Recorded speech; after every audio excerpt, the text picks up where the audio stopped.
अभिनेत्री तथा ओशो सन्यासी नम्रता सापकोटा वैवाहिक जीवनमा बाँधिएकी छन्। उनले ओजस नाम गरेका युवकसँग बिहिबार लगनगाँठो कसेकी हुन्। यति बेला नम्रताको निजी निवास काठमाडौँमा उनीहरूको विवाह समारोह चलिरहेको जनाइएको छ।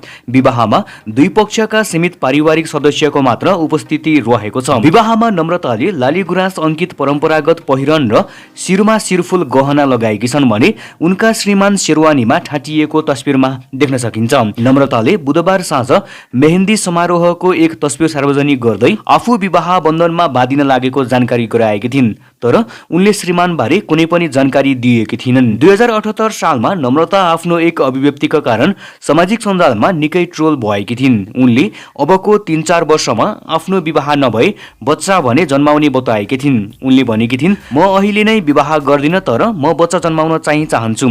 3-4 वर्षमा बिहे भएन भने म बच्चा जन्माउँछु होला। यो कुरा मेरो आमा बुबालाई पनि थाहा छ। कामको कुरा गर्दा उनी पछिल्लो पटक फिल्म नम्बरी सुनमा देखिएकी थिइन्। सन् 2013 मा प्रदर्शन भएको फिल्म अन्तरालबाट डेब्यू गरेकी उनले अहिलेसम्म 1 दर्जन भन्दा बढी फिल्महरूमा अभिनय गरिसकेकी छन्। त्यसमध्ये उनको करियरको सबैभन्दा हिट फिल्म छक्का पञ्जा थियो, जसमा उनले अभिनेता जितु नेपालको जोडी बनेर अभिनय गरेकी थिइन्।